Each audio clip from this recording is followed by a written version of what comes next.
Vou agora consertar essa bichinha. Vou abrir. Vou postar os detalhes. Aqui é relíquia, viu? Aqui eu ganhei de um cliente. O cliente gosta muito de mim. Aí ele falou: Lógico, quer não pra tu. Só que ela ficou muito tempo parada. E não funciona. Eu vou abrir ela aqui amanhã. Eu vou começar a mexer nela. Mas primeiro vou abrir. No menu aqui pode ser solda fria, algum capacitor, alguma coisa do tipo.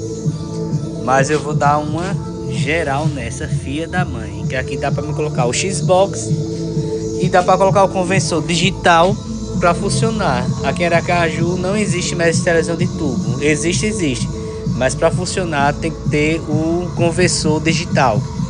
Que aqui é aquela televisão analógica não funciona mais. Eu creio que a maioria do país não funciona. Ó, tá aqui. Deixa eu ver aqui se eu consigo ligar ela aqui.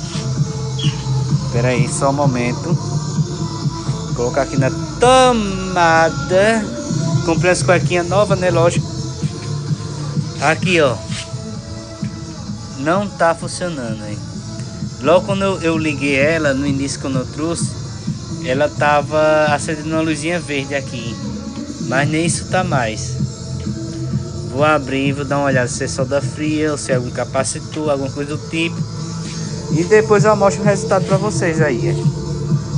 A verdade é essa. Fui, boa noite. Até mais, jovens.